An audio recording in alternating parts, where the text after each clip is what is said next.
Okay, I'm joined here by Joyce and Haris, current students of the program that can answer your questions regarding the validations of the degree and their experience and going through the process of the application. And of course, I can provide for you also other information. The students feel free to write questions on the chat and we will just answer them. This webcast, I guess, sort of it's recorded. It's gonna be available on YouTube channel. We also see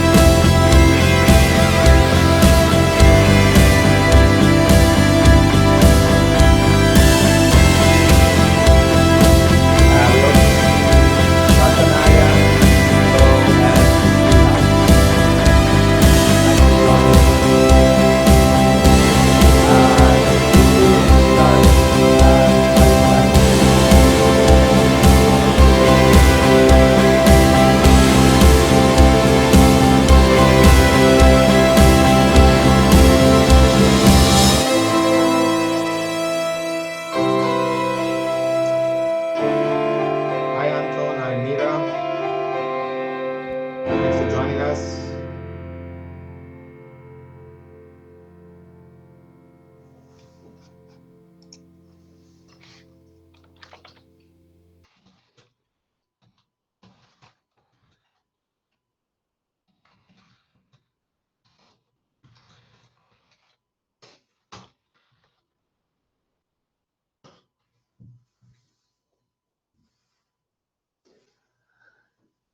Hello, Shine.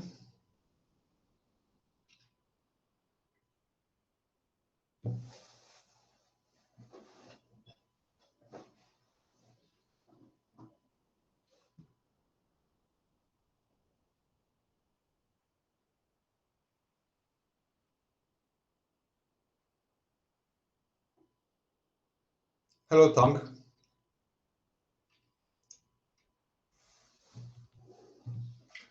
Many people Yes, have but questions. still, they're still going through the pleasantries. And hello, I'm from Bangkok and I'm from India, and hopefully slowly the conversation will begin.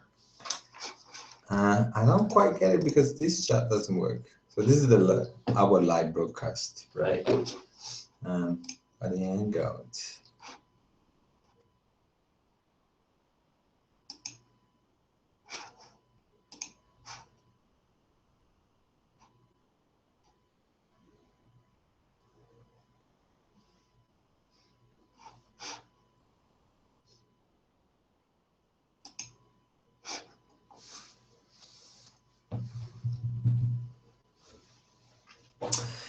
Yeah, regarding the English test, we changed the procedure this year, and we give the option to students to submit the results of the test at a later stage.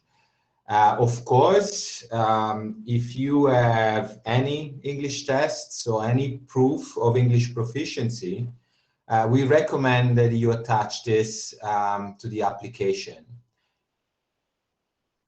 You have to make a case that if you do take a test in the second phase, you are going to be successful in this test.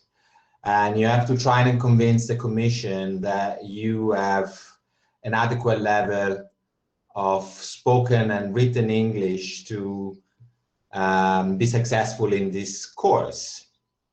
But the strict requirement of particular tests with a undertaken in the last 2 years with a particular score, this is only strictly required for the second phase, so only for the students that are shortlisted. I hope this answers your question.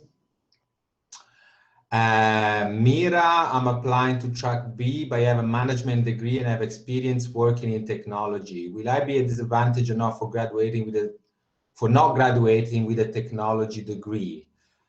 I wouldn't say it's a disadvantage. It all depends on, say, your curriculum.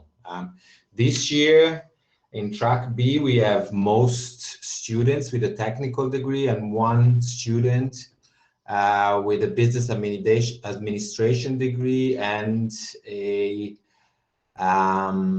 experience in working in a technology, in the IT sector. Yeah, the selection committee review all applications and all applicants and experience, and then decide. So I don't say it's a disadvantage, not at all. Anton, what is the usual ratio between Erasmus Mundus scholarship recipients and self-funded students in the program? Normally, and for next year, we shouldn't meet about 14, 15 scholarship students, and we have another 10, 11 places for self-funding students. So what is the proportion? 14 out of 25. Yes, that'd be, I don't know, math is never been my forte. Almost 2/3 of scholarships.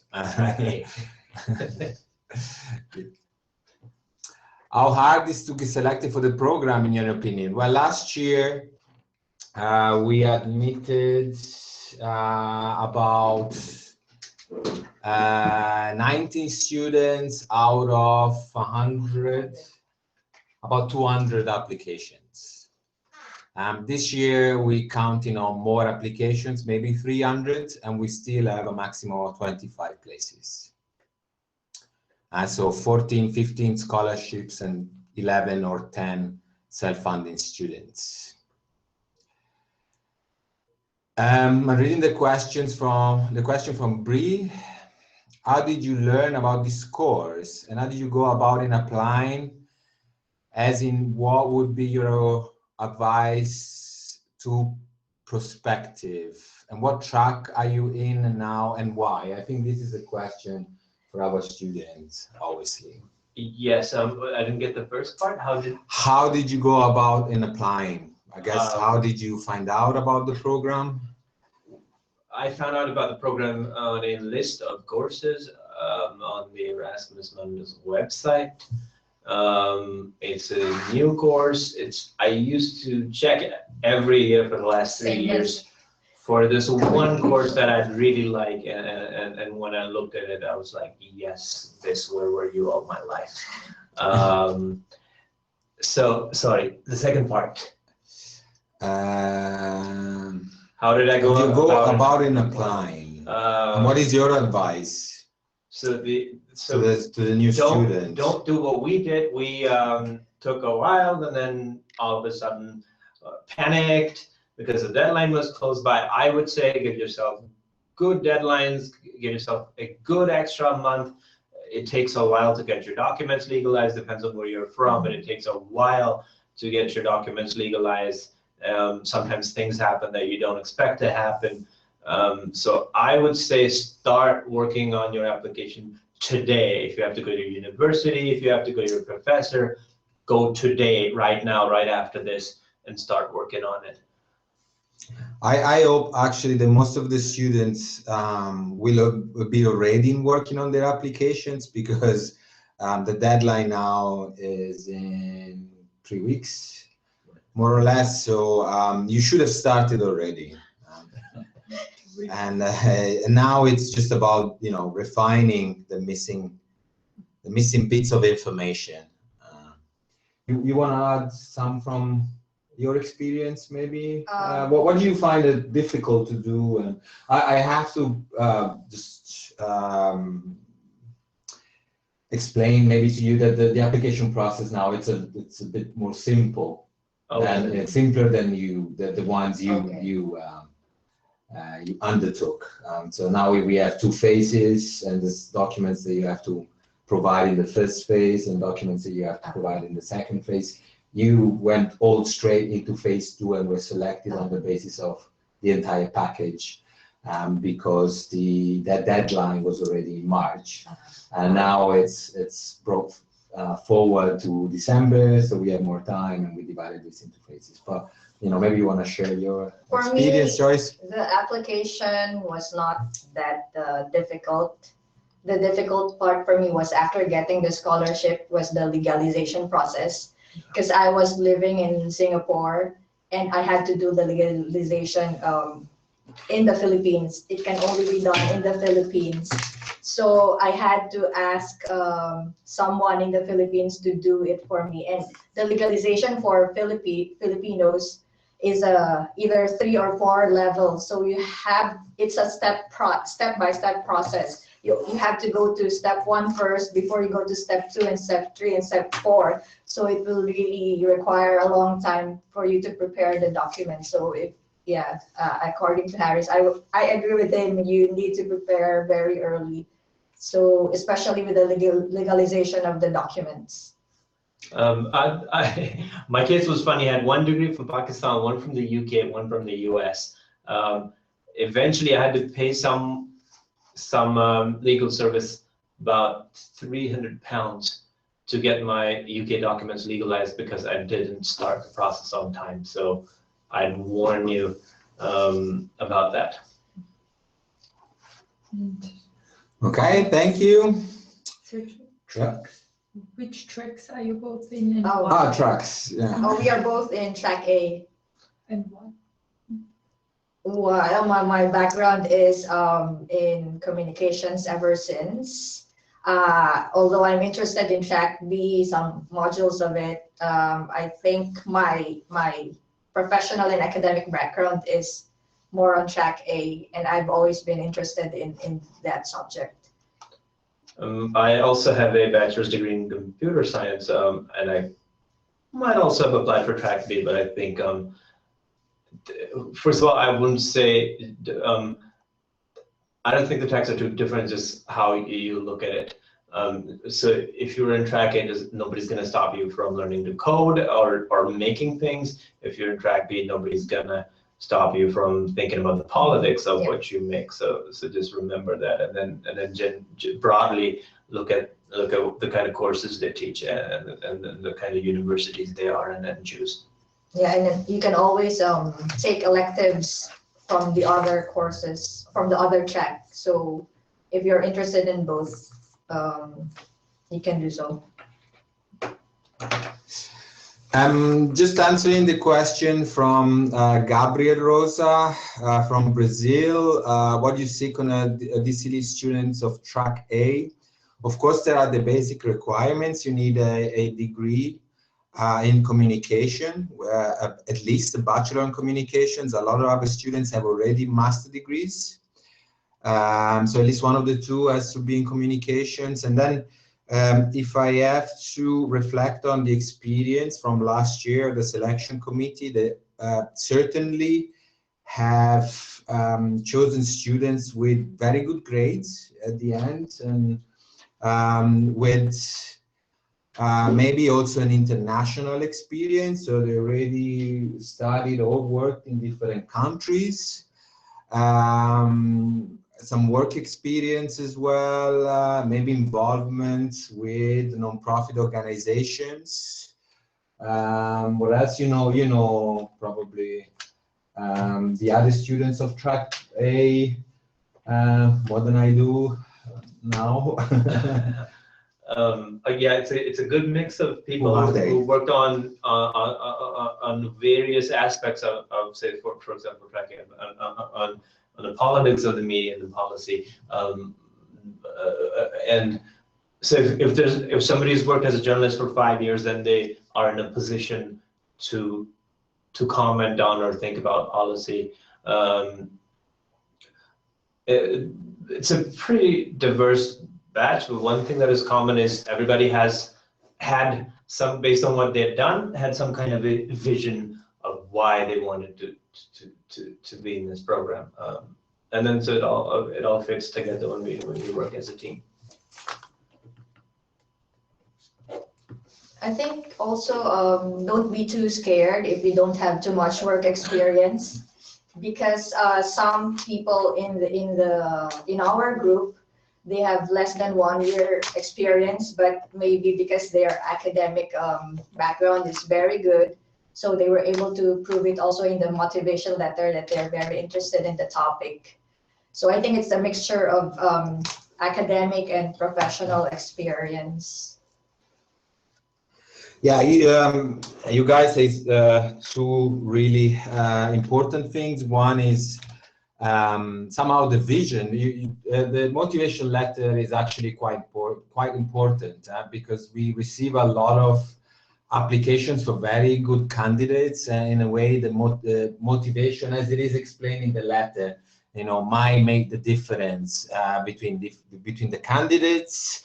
And also regarding the work experience, of course, the selection committee takes in consideration the work experience in relation to the age of the candidate. And so if somebody who's 40, then would be expected to have more work experience than somebody who's 26 and might have just worked 1 year, have not reached particular distinguished positions, of course, in the job.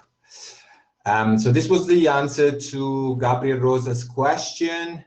Rodrigo Martins, what do you mean with academic excellence? I'm not sure I understand your question. You mean in the context of the students or in the context of the program? Can you please reformulate this?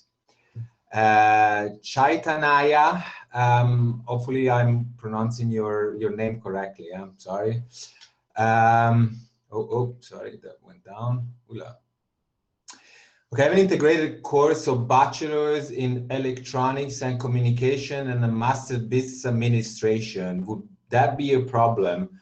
I don't think so. This sounds like, looks like a listing principle as a good curriculum for track B. Amy Dang, what are the social responsibility, ethical, cultural dimensions of the program? Could digital marketing background would be an advantage in taking the content? Thank you. Social responsibility, ethical, cultural dimension of the program. You had now courses in leadership that had also sort of questions of ethical issues about ethics and issues about social responsibility. There's going to be an extra course in December on ethics for business. Maybe you want to try and explain this already from your perspective before I added in what I know about the program. Right away, we had we had long discussions on what it means to be a leader, and we had a special focus on leadership ethics, also respect for diversity, and especially gender leadership. So not just a theoretical background, but also practical issues, and not just case studies, but actual experiences that we've gone through in our lives, and looking at them from every angle. So there's a good chunk of material that is about training you as a responsible, ethical leader who respects diversity. And of course, we've got a lot of feedback. We were the guinea pigs. We have a lot of feedback on that course, and by the time you guys get in, it's going to be even better. You want to add something? I guess ethics in this case is also a question of discussing values, somehow also a philosophical dimension that is added into, notion of business and more practical aspects of digital communication. Regarding marketing, this is not a central point in the agenda, I have to be honest.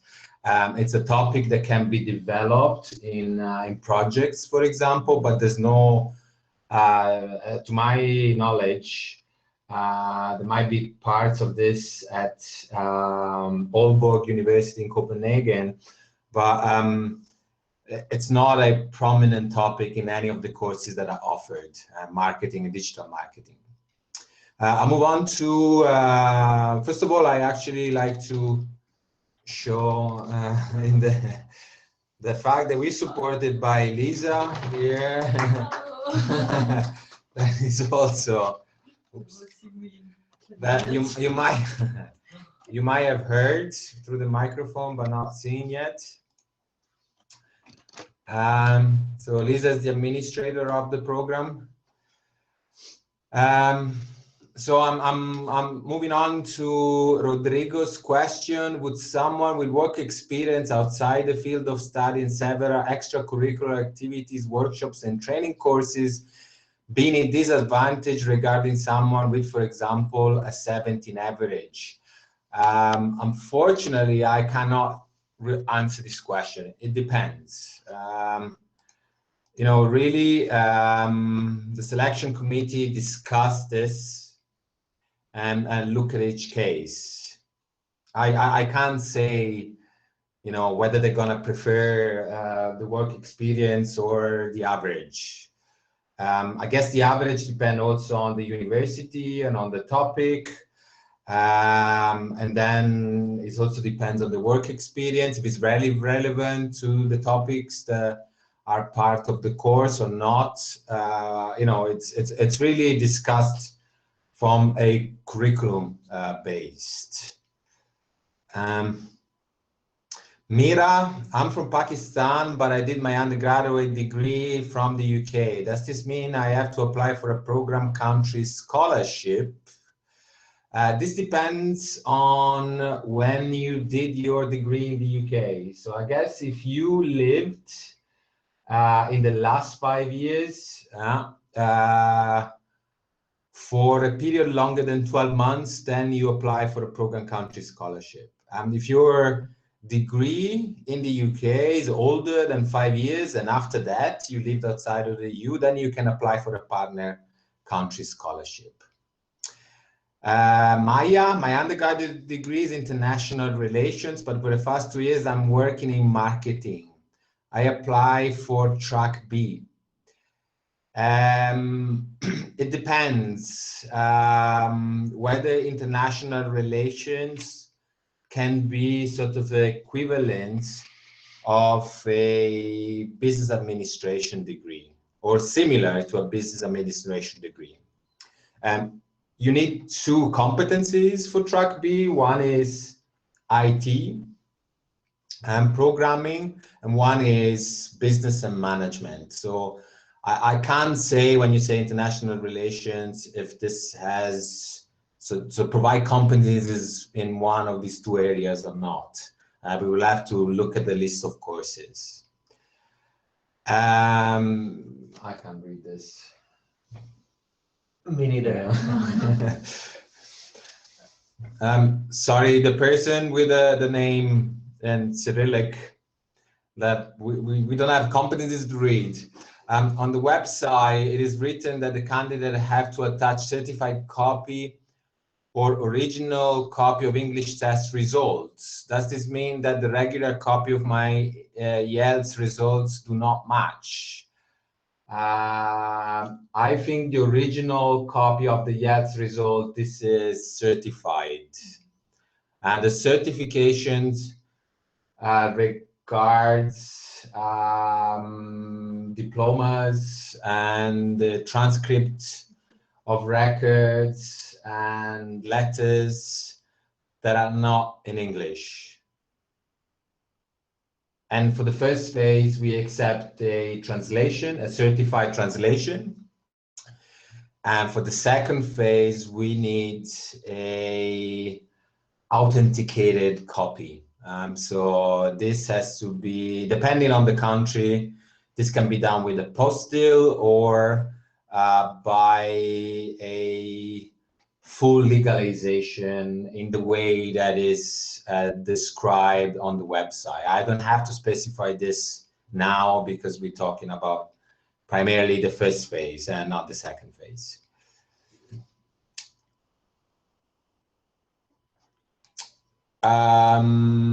Moving to the next question, Tong.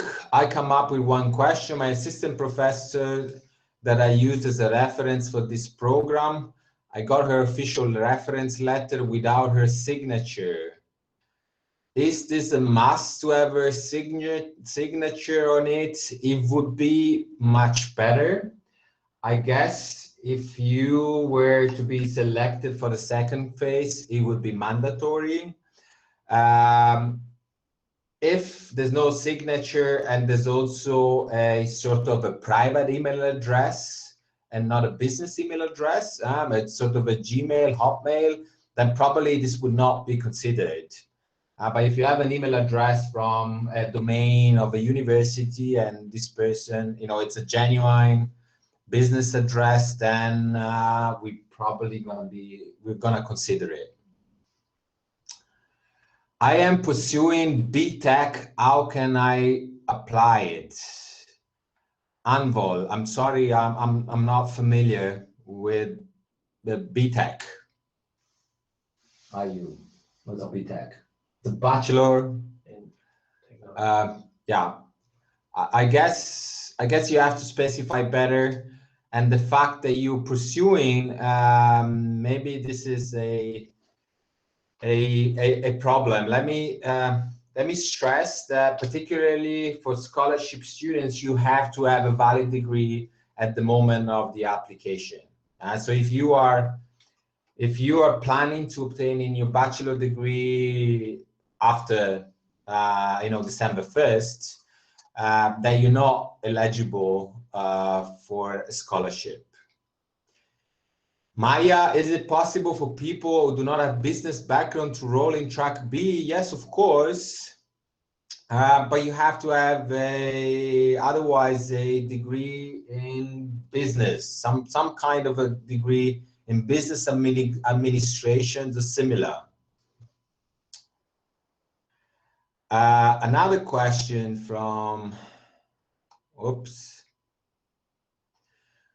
from Maya, track A seems more focused on politics, while track B, I don't understand if it is focused on science or on business. Can you please tell us a bit more about track B focus of studies?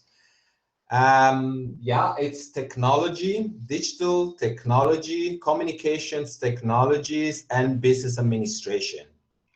I think on the website now, I don't have to read it, but as an example, it gives you an example of what kind of jobs this degree would prepare you for. So I think these are good indications of what is the content of the course. So that means being business leader or leaders in non-profit organizations working and positions have to do with building, preparing communication strategies for companies or public institutions, for example. So moving on to, I hope I'm answering your question, Maya. Rodrigo Martins, would someone with a background in marketing and advertising fit the course? Since one of my aspects of marketing is communication, I have to be honest, marketing is not a major feature of neither of our tracks. So I guess the selection committee would rather maybe prefer different kind of backgrounds. Policy, communications like journalism. What else? What did the other students actually? No, I don't have it on top of my head. Track B, What is computer the track? science, The computer science. information technology. Yeah, and for track A? Track A, mostly communications. They are communications, but what if they have work experience? Maybe you remember, or your experience. You're a track A students. had experience as a journalist for about 10 years, 5 years. I've been a teacher in the humanities in an English department. And I think both of them, I study in English, I focus on media theory. And so I assume that in itself would qualify you for track A. I have a research and communications background. I think Aziz also has research background. Yes. And the rest, they're all communications. Communication. Any work experience for different people? Remember? I think social science research is also common. And then NGOs. Yes. Communications jobs. Some have experience in marketing, but not necessarily It's just a small qualifications in marketing. Moving on to Teus' question. I've done a bachelor degree in computer science, so which track will suit me, track A or track B? It's track B. I already elaborated on the differences. Maybe, your answer, I hope your question has been answered already by answering other questions. But again, track A, it's communication and policy. A lot of people that have experience as journalists or communications job in companies and NGO apply for this. Track B, it's management and technology. Bree, another question. I hope we have time. Yes, so far for the moment. What do you guys suggest in putting in the motivation letter? What did you do? For me, I related my academic background to my interest in communication and how that is related to my professional background and what I intend to do in the future when I get this degree. So it's like a puzzle. You have to show that your interest is in communications, or if you're in track B in information technology.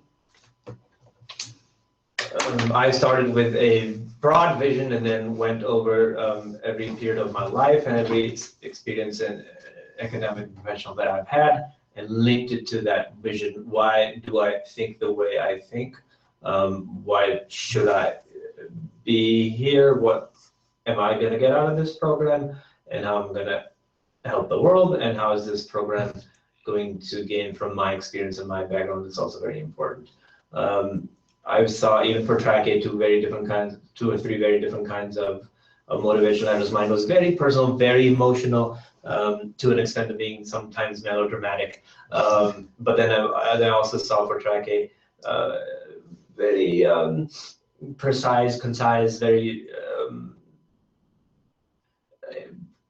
let's say not emotional, but social sciences oriented, almost impersonal motivation letters. But like I said, what they shared, all of them, was that they had a vision and they connected the experience that they have to that vision. And then this, what did they get out of this program? What does this program and the students get out of what they bring to the table? Absolutely. This is also my understanding of what should be in a motivation letter. Let me just stress that the length of the letter is important, because this is also an essay. It's a way for the selection committee to check, the style of writing and how prospective students can express himself or herself. So do keep your letter within the minimum and the maximum word count as they are indicated on the website. Teus, another question. I'm from India. Am I eligible for scholarship? What is the process? What exactly do you cover in them? I think explaining the process now,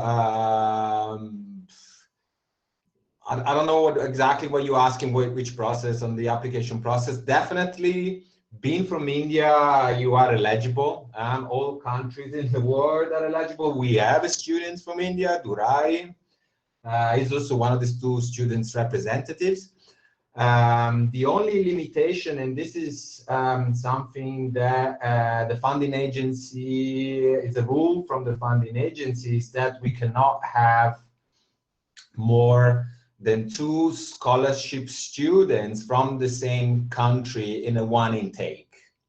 So let's say for the next intake, we will be able only to select 2 students that are residents in India. And then we can put a 3rd student, maybe if he or she is particularly qualified, in the reserve list. And then allocate an extra scholarship if a place in the from this reserve list is given. But obviously, all from different countries, all countries in the world, we accept scholarship. We have a great representation of different countries in this year intake, but we can only take 2 people from the same per intake. Priscilla, how does the 4th semester work for those who choose to be a guest of one of the higher education partner institution? What is she going to study? Well, you 1 year before spending the 4th semester at a different partner institution, you have to make an application. You have to apply for a place at the partner institution, and you have to explain why you would like to spend 3 months. I'm talking about the mobility period of 3 months. You want to spend 3 months at Fudan University. During the summer school, there are presentations from this university that say what is the expertise that is available, and the choice of this higher education institution, getting support from this higher education institution must be connected to the topic of your master thesis. So you have an idea of a master thesis, you think this master thesis would benefit from a 3 months stay in Brazil, at Bahia, one of our partner university. You have to make a case for it. You have to explain to our partners in Bahia why you want to spend 3 months there. And then they receive all the applications and decide which students are selected for this mobility period. The choice of partner university in the 4th semester is conditions to the track. Not necessarily, but of course, the expertise that is offered by certain partners may be relevant to students in track A, and the expertise that others offer, it's more relevant to students in track B, for example. So I would say the Ghana University, it's a telecom university, so particularly suited for track B. I would say UCLA, it's both. I think it's both. Brisbane is also both.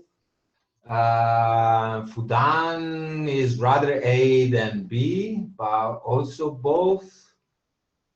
As far as I understand, Brazil is rather track A. And then obviously the industry partners, the now has changed a little bit. I would say the European Broadcasting Union is rather track A, definitely. Terracom is track B. Red Bull is track B. And we have another one. Discovery Channel, I would say track A. Discovery Communications, I would say track A. Red Bull can also be track A. Red Bull track A, my feeling is more track B, because the major technology component. No, I mean as a company, obviously, yeah. But our contact is the chief technology officer, so he manages the relationship between us and Red Bull. And I would say if he is the person responsible for deciding, I would guess he might be more interested in track A. But again, we haven't sent any students for internship yet, because they are our first intake, and they are in the first semester, and this happens in the fourth semester. So they will be the pioneering students for this experience. So we'll probably in the next generation of students, we can provide better information about, the fourth semester. So hopefully that answer your question. Hola. I'm lost. There's a lot of, okay. In the meantime, thank you, Lisa. Answer in the chat. Even with digital marketing background, sorry, Rodrigo, I don't know now. What is your comment relating to? So I'm moving on to Anton. I'm graduating in June, but I'm done with the requirements by December. I wouldn't get the scholarship. No, I'm sorry. This is not a strict requirement from the European Union, but you would be competing with people that have a degree and some have work experience and master. So the chances that you get selected are practically zero. So I am suggesting that you can apply as a self-funding student if there are still places available in the spring. So if not all places for self-funding students are taken, we're gonna reopen an application. And that might include the June deadline, or you can apply the next year. What is the minimum average mark to apply to track B? Roma, there isn't a minimum. So there's no minimum specified. Am I answering all the questions? Because this is going very fast and there's a lot of them. Rodrigo, I was looking for new disruptive education experience. Wouldn't track A broaden my experience in communication? I would think so. Yes. What is your take on this? Is it disruptive? Is it different than anything you've been looking for? Considered. I've always been looking for a program that combines digital aspect of communication and then also the policy side of it. So when I saw DCLead announcement of scholarship, I was really, wow, I need to apply to this. Disruptive? The kind of things that I plan to do are very, I'm going to discuss policy and politics of media at a very low hardware level, hopefully, and also policy not right now, but maybe in 200 years, 300 years down the line, like almost in the domain of science fiction. So that's the kind of ideas I have, and I think I will still fit. I spoke to one or two people at the university in Brussels, and they're very excited about it. Thank you. Moving on to Pauline. What are the elective subjects you can choose? Can we choose foreign languages? The internship has to be done at one of the industry partners or can be done other else? Thank you.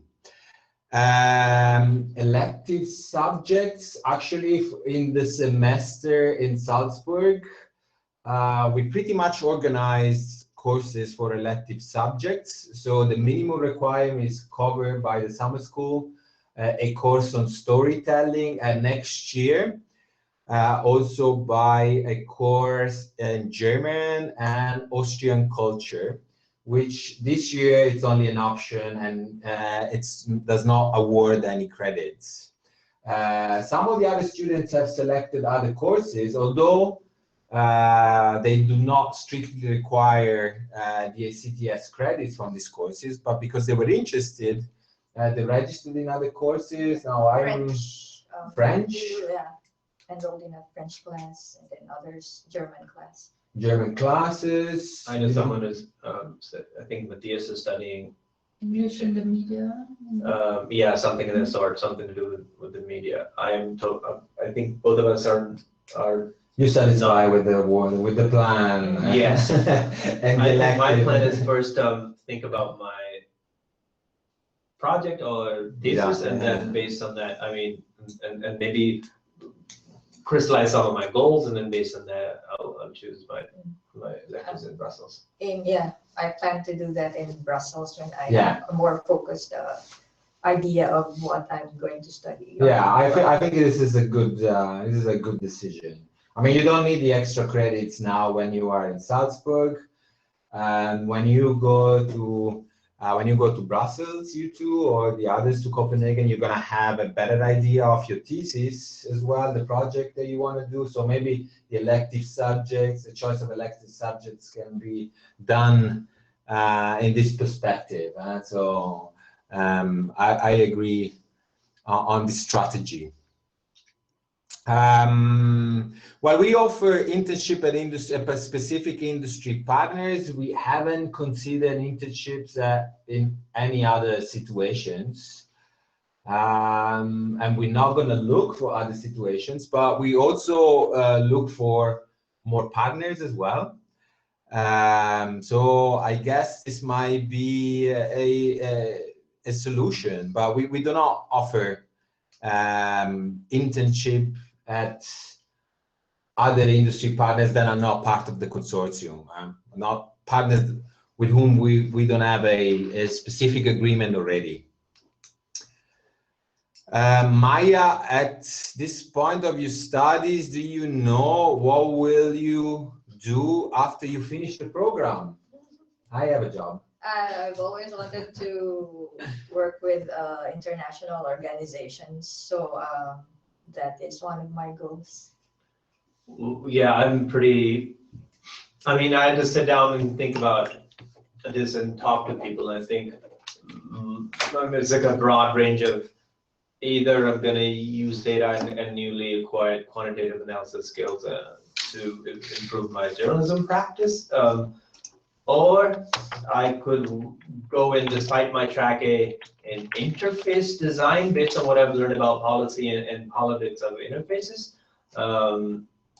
And then I can also see myself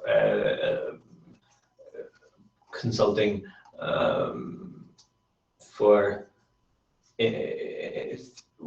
with things that have something to do with politics of design of technology. Of course, plan B is a PhD. Wow. Of course, they're all ambitious, though. This is the common point among all our students, but it's good. It's good that way. Regarding the question from Thailand, what is the lowest GDP? We don't have a policy on lowest GDP. GPA, sorry, GDP. GPA, I lost. Yeah, there's no lowest minimum requirement.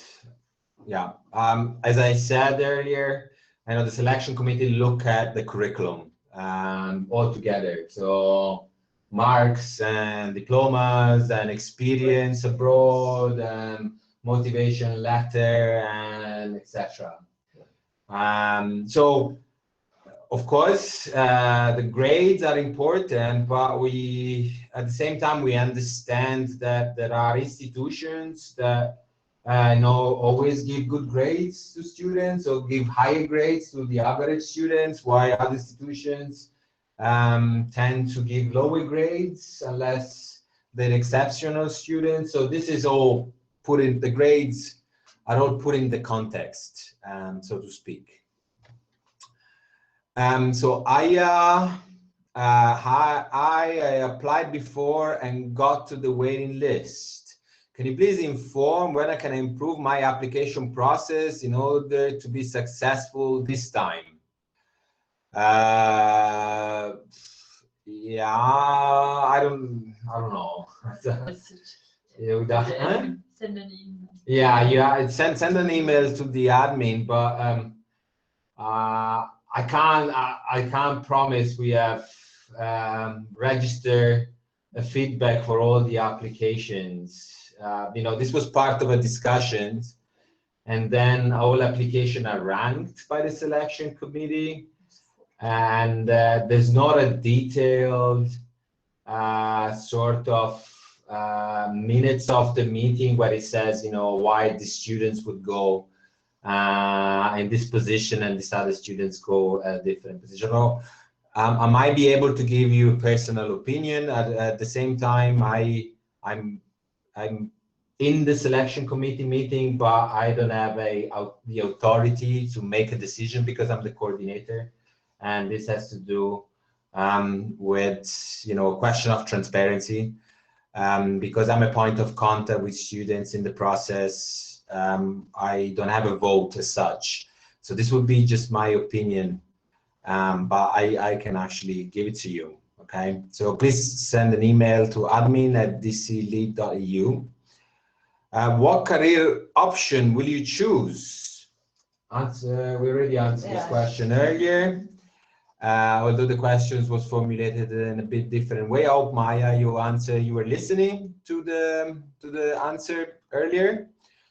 Another question, we have to attach 2-3 reference letters, though one has to come, I guess, from someone from university. What about the other 1 or 2? Could it be from anyone?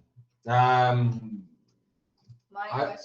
was all from my professional background, because I graduated a long time ago, so I couldn't get in touch with the professor. So I got all 3 from my former colleagues and senior colleagues and bosses. I happened to have stayed in touch with one of my professors from my university where I went 5 years ago, and he had left NYU and he was in Israel, but I happened to be in touch with him, so it was to my good luck. But then also I was teaching at a university, I was a lecturer, and then so I would count that my boss's reference as in some way academic, because he's supervising some of the academic activity that I'm doing, and then one was professional. Oh yeah, and my background, I worked in an academic environment, so it's my references are also both academic in a sense and professional references. For an official answer, you potentially you can get reference letter from anybody, but obviously they should be related to your profession, your work experience. Academia, of course, personal references from friends, carry a lower weight, we can say that. And so, of course, this, to get to the minimum requirement, you can do that, but obviously, the better the letters and, more connected to your experience, then the better it is for your application. Gabriel Rosa, should I write what I intend to study at the motivation letters? Yes, of course. You have to explain why and what you want to do and where this is likely to bring you.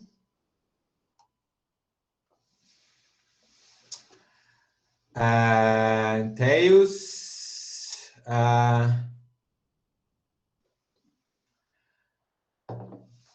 legalized documents, do you mean notarized by a lawyer? How do you go about legalization of transcript and diplomas? So now we have these 2 stages phase. I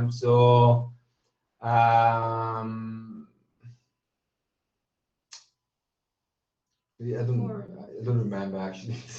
Now we require a translation, a certified translation. And if it is a copy, so it has to have the stamp of the institution that has issued the document. So if it is a certified copy, so it's already a stamped copy by the institution. So you don't have to send the degree as such, but it's certified by the institution. Now for the second phase, now this certified by the institution copy has to be legalized. And the legalization process is a more complicated process, but this is only for the second phase. Certification, if it is a copy, so it cannot just be a scanned copy, but it has to be an extra stamp by the institution that says that this is the copy of original, but doesn't have to be legalized by the Ministry of Education or by an Austrian authority. This is something that happens in the second phase.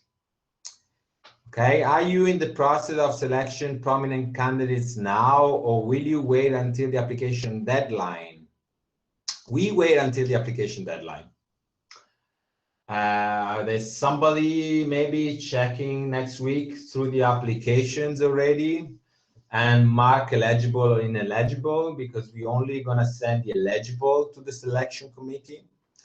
But the selection committee receives the applications only the week after the deadline, and then these applications are discussed on the 12th and the 13th of December when we meet all here in Brussels, sorry, in Salzburg.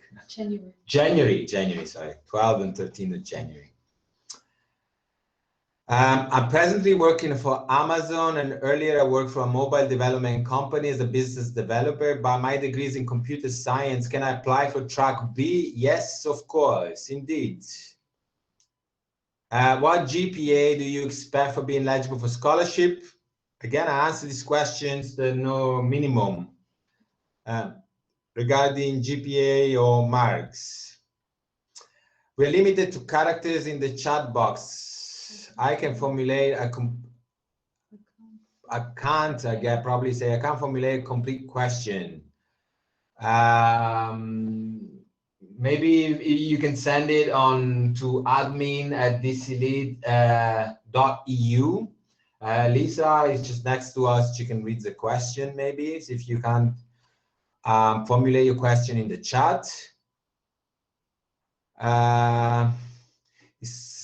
If we don't pass the process this time, can we apply again next year without a problem? Of course. You can apply in the next year. You're very welcome. Aya, Maya, how many scholarships are there for the program countries applicants? This is a bit complicated because there are 25% of scholarship are for program countries applicants, and this is a rule from the European Union. They're funding their rules.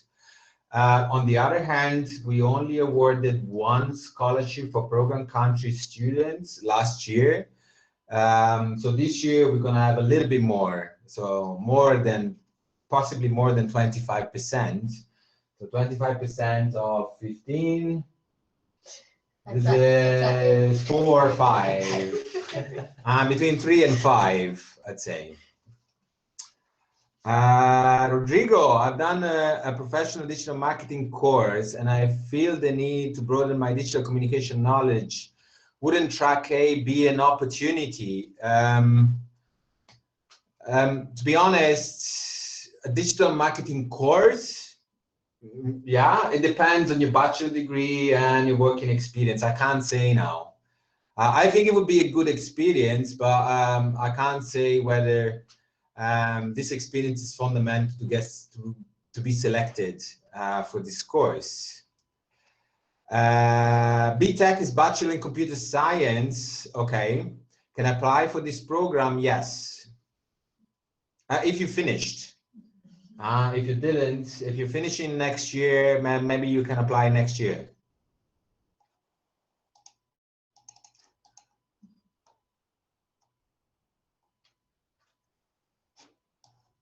I think we answered all the questions so far, did we? Whew, that was a lot.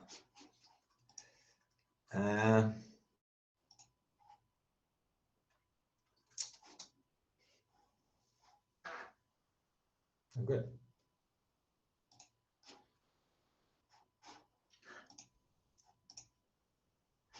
checking if there are comments on the page, maybe questions on the email, which is good because see, maybe we take another couple of questions, and then these guys have to go. I have to go. But we planned this until 12:30. Yeah?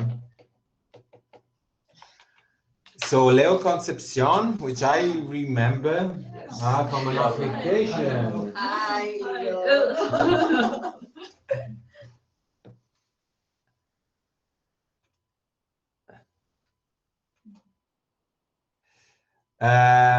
Maybe tell you about your living place. Yes, question from Roma. I love my space because I got the single room. I have the place for myself. I'm sharing a room with someone. I will not comment. I'm pretty happy, but not sure about my roommate. I mean, that's the thing with sharing a room. If you're very happy, that means your roommate is very sad. The problem, so to speak, is that it's particularly difficult to find accommodation for students in Salzburg that only stay one semester. So if you were staying for 1 year in Salzburg, the choice would be much bigger, particularly because you know so much in advance that there would be probably single rooms for everybody available. So we secure, we have a number of double rooms, apartments with 1 bedroom that is shared between students. And then we give advice to students who want to have, for example, a single room apartment, and they contact directly the organization that manage these apartments, and like in the case of choice, they might be lucky and get one. Although I think this is fairly more expensive. This is it's a lot more expensive. But this year we managed to sort of find accommodations for almost everybody. There was one application, Ricky, that was very late, and she found her own accommodation. But what is the standard? I mean, apart from the flatmate, are you happy with the location, the room? It's not that far from the center, but I would have loved to secure the place near the university so that I could just walk. Or you can walk. But I can still walk, but it will take maybe 40 I do that about minutes. 35 minutes. Yes. Yeah. So, but when you're in a hurry, you just usually take the bus. But it's still a good place. And then my room is really spacious because I have it by myself. I think it's actually it's near It's near an area of Salzburg where there's a lot of shops and restaurants and takeaways, and nonetheless, it's only 10 minutes by bus. Yeah. So it's a small city. I mean, anywhere you want to go is close. About 40-minute walk maximum. How long should the recommendations be? We don't have any. I would say the standard is about 1 page. 1 page is enough for a good recommendations. More than 1 page, might be a bit of a a lot to read when we have 300 applications. So I think 1 page is probably the best solution.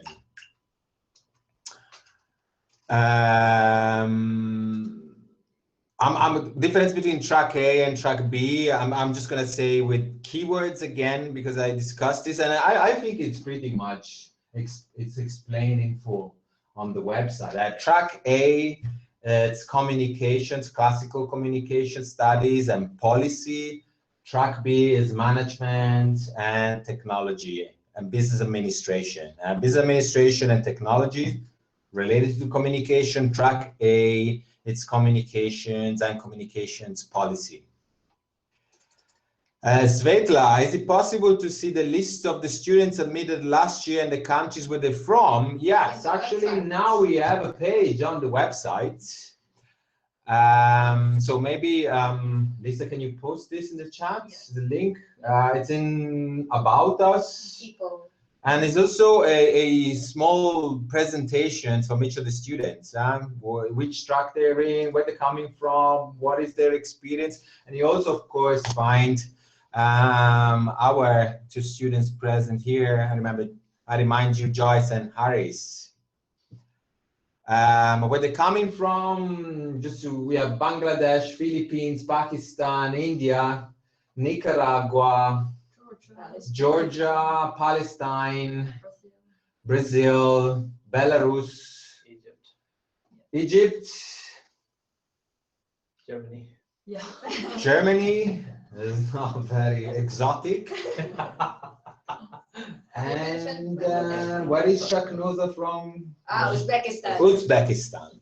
Yeah, I think that's pretty much all countries. But again, Svetla, you can have a look at the website. Italy, of course. And that's not me as a student. That's exotic. It would be good to hear something about the environment and activities other than students in the university. What do you guys do when you're not studying? I do hiking. I love hiking.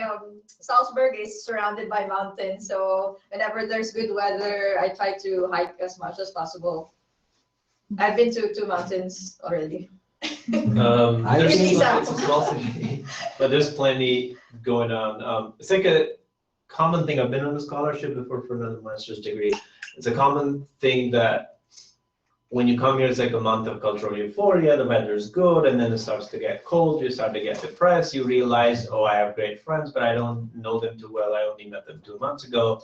Of course, international students stick together. You're not going to have any local close friends, and you're going to be a little depressed in December. If you know that, then what you can do is you can be prepared.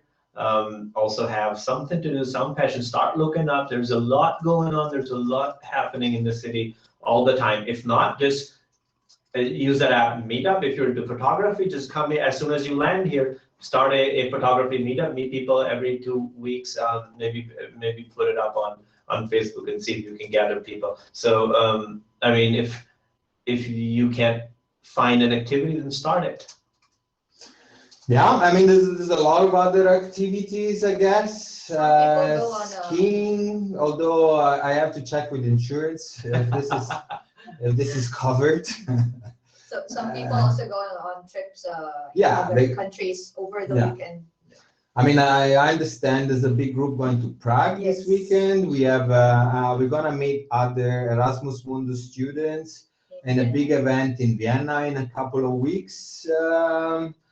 And there's also sports. The university offers a lot of different sports activities, and some of our students do sports. I have no idea what kind of sports they do. Yoga. Climbing. You do climbing? Oh yeah. I do ballroom dancing. I was twisted into it, but now I really love it. So yeah, you're gonna if you have a buddy through the buddy network, then they're gonna introduce you to a lot of local things happening here. There's a Christmas market that started yesterday. There's classical concert, music, lots of music. The city's full of lots of very beautiful classical music. What else? There's a winter festival coming up, and I'm really looking forward to it. Involves some circus as well. So plenty to do. Sonia, is nationality a problem? Not at all. Taiwanese students, do you only allow to meet people with the nationality of China? No, we accept all nationalities. Is age a factor in the selection process? About 37 years. No, we have students from 22. No, 21. I'm not. From 22. From 21. 21. So a fresh, although she's a self-funding student, to 52. So of course, in the selection process, experience is related to age. So if you're older, if you're an older applicant, you expect to have done more in your life than a younger applicant. I work for enterprise CSR corporate social responsibility in telecom industry, and I'd like to enhance my vision in promoting sustainable value by malleable technology. What this program a good fit, as I understand it, very much so. Obviously, I have no details of what you did as a corporate social responsibility professional in the telecom industry, but as I read it, it sounds like it. Not understanding speaking local language would be a blocker. To be honest, I've been living here for 5 years, and I do speak a little bit, but maybe, and I just still get by, you know, buy my groceries and talk to people, but maybe I let you answer this question. Most people in the university speak English. Yeah. You're gonna miss out on some movies sometimes, or some show theater, and things like that. So, but it's a good thing. There should be enough motivation to learn, and it's an important language to learn when you're gonna start looking for jobs. If you look in the EU, you're very likely to find good jobs in Germany. So, German is a good language to learn. So you didn't have you didn't experience any problem. You always find somebody. Well, the talks, most of the talks in the university are in German. Yeah, of course. So I think like in a lot of cultural activity also in German. Yeah. So by the time I think any one of us would be proficient enough to understand, say, a movie in German, it'll be time to move on.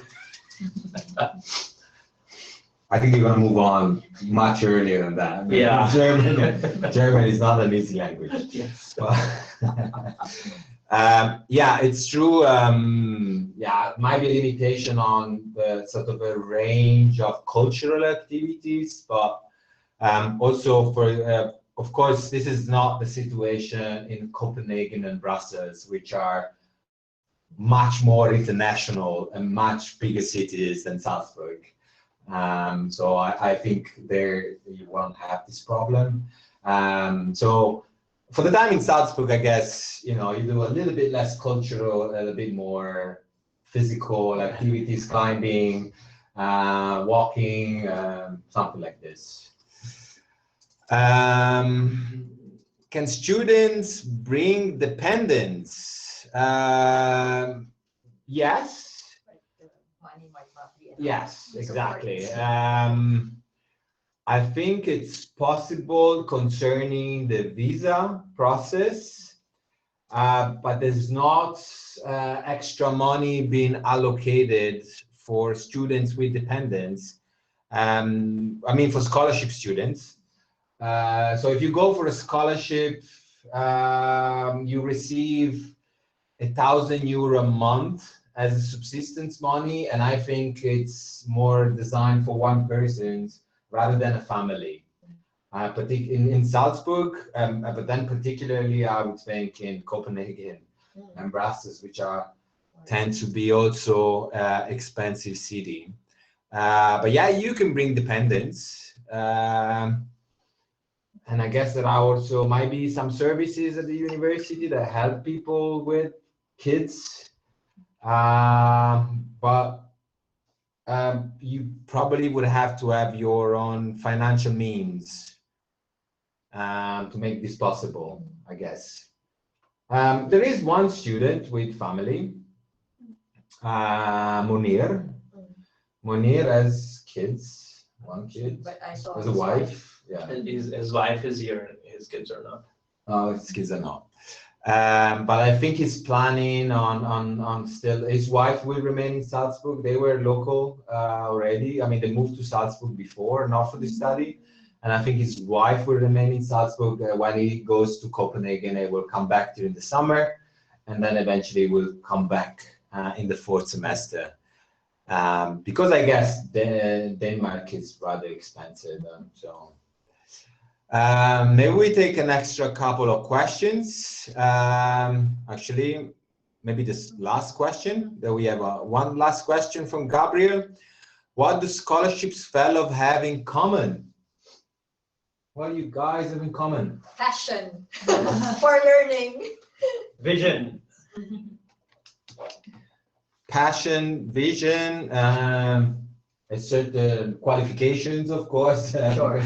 There's a minimum requirement for track A and a minimum requirement for track B, so they can't have study the same things in the past. And yeah, I think actually it's quite a group. They seem to hang out together a lot outside of classes. So they must have also a lot more in common at a social level. Yes. That what the actual curriculum might say. One more question. Do you offer summer programs covered by scholarship? No, we don't offer summer programs.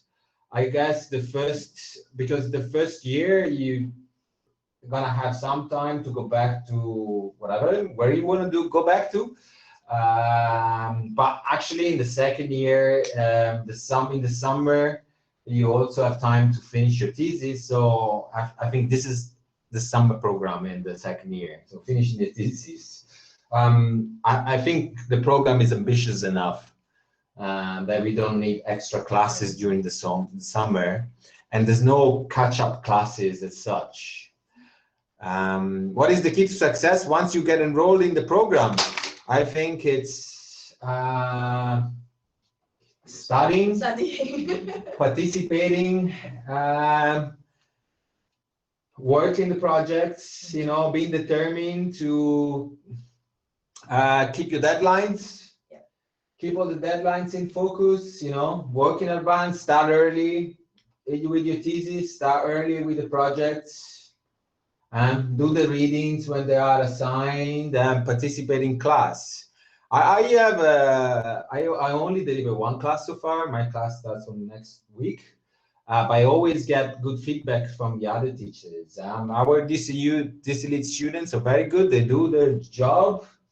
They prepare the classes and they participate. They're very enthusiastic, very motivated. They realize that this is a very good opportunity, and they want to make the most out of it. And I understand this is the case. Okay, thank you all. We still have 20 people watching. So this was quite a successful session. Maybe the next round we're gonna make more of these. We're gonna have more students, so we're gonna have more experience. We're always trying to put all as much material as possible in our website. So keep an eye on our website, and particularly keep an eye on our social media. Our Facebook page, our Twitter account now, we have a LinkedIn page, and every time we have some communications, important communications on the website, that we changed the website, we also advertise in the social media. There's a lot of pictures now on Facebook from our current students and the events that they have taken part in. So we keep on providing more information, and again, for the next 3 weeks, we're also gonna answer questions if you write to admin@dclead.eu. Although please check the frequently asked questions on the website. We keep on getting the same questions all the time, but these questions are answered already on the website. So good luck in the application. Remember, December 1st is the deadline. And we have to keep the deadline. It's a strict deadline because we have to send the documents to selection committee within a couple of days. So anything that comes after 2 or 3 days, of course, is not considered. So good luck with the applications, and thanks for attending this session. And thanks to Aris and Joyce for coming. And fingers crossed. Good luck with your application.